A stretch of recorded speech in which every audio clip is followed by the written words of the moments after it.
A war half a world away hits home here in Idaho. We're sad to report tonight an Idaho man is among those dead in Ukraine.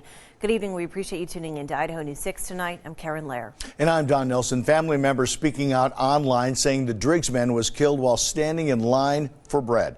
The U.S. State Department confirming Jimmy Hill was gunned down by Russian soldiers. We'll hear from a close friend and explain why Hill was there in just a moment. But first, our Jake Garcia shares a timeline of Hill's final days. 68-year-old James Whitney Hill, who lives in Driggs, Idaho, was killed in northern Ukraine Thursday, according to the U.S. State Department. Hill traveled to Ukraine in December with his partner. She was being treated for multiple sclerosis. Some of what you're about to see may be hard to watch. With regard to the American citizen, I can confirm that an American citizen was killed. I don't have any more details for you than that, but I can confirm that. Hill's experience in Ukraine is documented on his Facebook page. March 11th, I have no way of charging phone. I should preserve power. March 14th, we're hanging in there, very cold inside.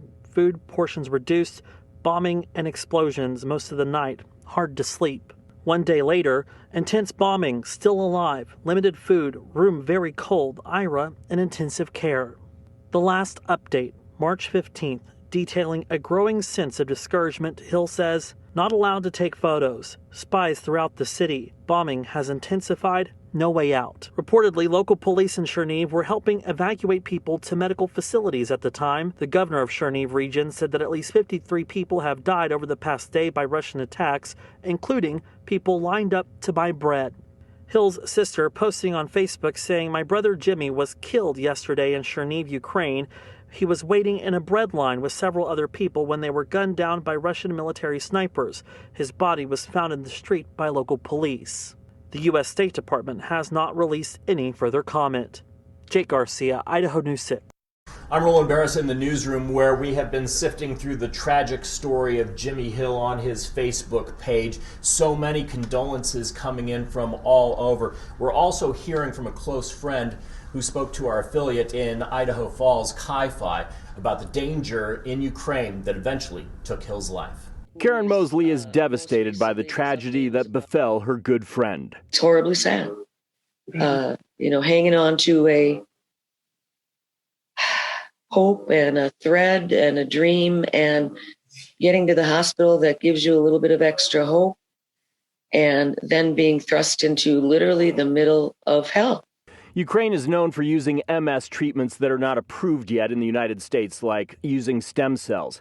But the hope of longer life for Hill's partner ended his life instead, prompting this reaction on Facebook. So sorry to hear the sad news about Jimmy, such a kind and giving man, and loved by thousands in Ukraine. Rest in peace. Also this from Liz Murphy. Jimmy, you will be greatly missed. You are a hero and a true humanitarian. Global prayers continue for Ukraine and your family. Rest in peace. Mosley says once war started, she knew the odds were against her friend. And if he survives the bombing, how long can they go without what they need as far as food and water and heat? It wasn't bombing, but bullets that cut Hill down. The fate of his partner, still unknown. Roland Barris, Idaho News 6.